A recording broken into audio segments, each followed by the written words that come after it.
दोस्तों, क्या आपने कभी सोचा है कि एक ही इंसान, एक ही भगवान और एक ही नियम, लेकिन देश बदलते ही व्यवहार क्यों बदल जाता है?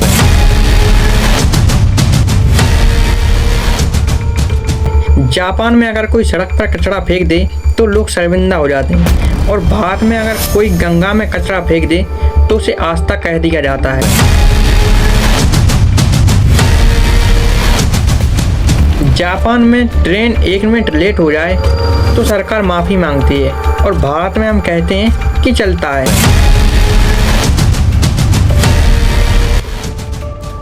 सवाल ये नहीं कि जापान आगे क्यों है, सवाल ये है कि हम पीछे क्यों रुक गए। क्या वजह हमारी गरीबी या हमारी राजनीति, या फिर वो सोच जो सवाल पूछने से डरती है?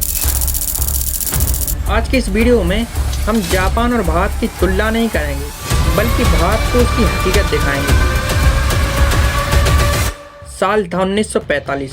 जापान द्वितीय विश्व युद्ध हार चुका था। हिरोशिमा और नागासाकी पर परमाणु हमले हो चुके थे। पूरा देश मलबे में तब्दील था।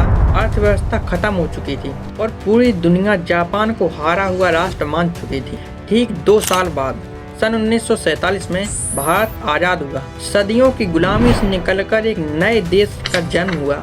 हमारे पास जनसंख्या थी, जमीन थी, संसाधन थे और लोकतांत्रिक संविधान था। लेकिन यहीं से दोनों देशों की सोच अलग अलग दिशा में मुड़ गई। साल 1954 से 55 के आसपास जापान ने तय किया कि देश को आगे बढ़ाने का रास्ता इलेक्ट्रॉनिक्स और मैन्युफैक्चरिंग से होकर जाएगा। इसी दौर में सोनी जैसी कंपनियां रेडियो और ट्रांजिस्टर पर काम कर रही थी और जापान सीखो, सुधारो और बेहतर बनाओ की नीति पर चल रहा था। वहीं दूसरी ओर भारत उस समय आज़ादी के बाद प्रशासनिक ढांचा खड़ा करने, राज्यों के पुनर्गठन और राजनीतिक स्थिरता की चुनौतियों से जूझ रहा था।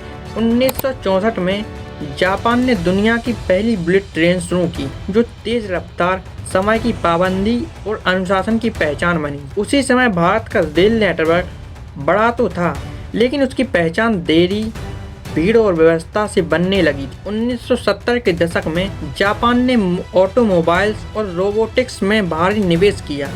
टोयोटा और होंडा जैसी कंपनियों ने गुणवत्ता और तकनीकी को प्राथमिकता, जबकि भारत इसी दौर में राजनीतिक अस्थिरता, आपातकाल और लाइसेंस परमिट राज की जटिलताओं में फंसा रहा। 1980 के दशक तक जापान सेमीकंडक्टर, कैमरा तकनीक और उपभोक्ता इलेक्ट्रॉनिक्स में दुनिया का नेतृत्व कर रहा था और मेड इन जापान गुणवत्ता का प्रतीक बन चुका था।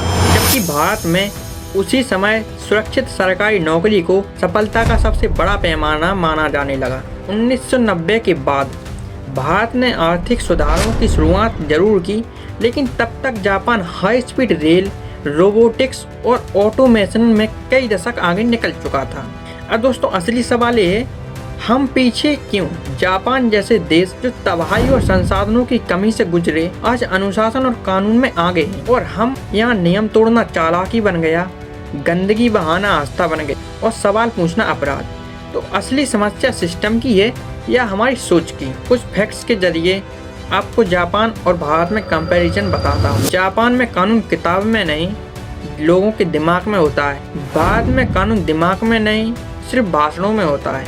वहाँ बिना कैमरे के नियम माने जाते हैं और यहाँ कैमरा हटते ही नियम गायब हो जाते हैं। जापान में देश पहले आता है, व्यक्ति बाद में, और भारत में व्यक्ति पहले आता है, देश बाद में। इसलिए वहाँ सार्वजनिक संपत्ति की रक्षा होती है और यहाँ सार्वजनिक संपत्ति को सरकारी कहकर तोड़ दिया जाता है। तीसरा सच ये है दोस्तों कि जापान में शर्म एक सामाजिक सजा है और भारत में शर्म एक मजाक बन चुकी है। वहाँ गलती करने वाला खुद झुक जाता है और यहाँ गलती करने वाला सीना तानकर खड़ा हो जाता है। चौथा सच ये है दोस्तों कि जापान में धर्म इंसान को अनुशासन सिखा और भारत में धर्म को ढाल बनाकर अनुशासन से बचा जाता है। आस्था व्यवस्था के साथ चलती है और यहाँ पर आस्था को व्यवस्था के ऊपर ही रख दिया जाता है। और पांचवा सबसे कड़वा सच ये है कि जापान में सवाल पूछना जिम्मेदारी माना जाता है और भारत में सवाल पूछना बगावत।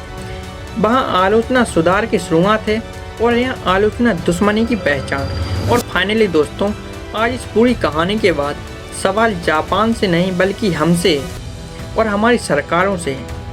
क्या हमने आज़ादी को सिर्फ भाषणों, नारों और वादों तक सीमित कर दिया?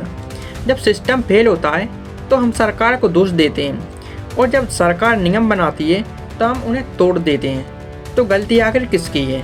सच यही है कि देश को सिर्फ नीतियों से नहीं बल्कि हमारी आदतों से, हमारी चुप्पी और हमारी समझौतेबाजी ने रोक रखा है। जापान ने तबाही के बाद खुद को बदला और हम आज़ादी के बाद खुद को बदलने का इंतज़ार करते रहे।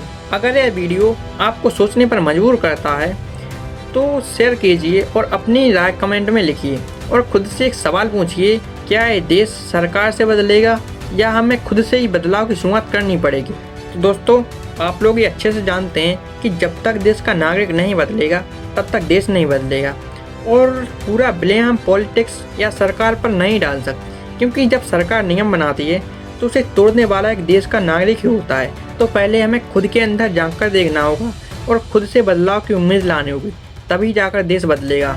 और दोस्तों, चैनल को सब्सक्राइब करके कमेंट में नेक्स्ट टॉपिक ज़रूर बताएं, क्योंकि मैं देश के ऊपर आवाज़ उठाना चाहता हूं, मैं सिस्टम से सवाल पूछना चाहता हूं, और आप लोग मेरा साथ ज़रूर दीजिए। मैं उम्मीद करता हूं आप लोग मेरी बात ज़रूर समझेंगे।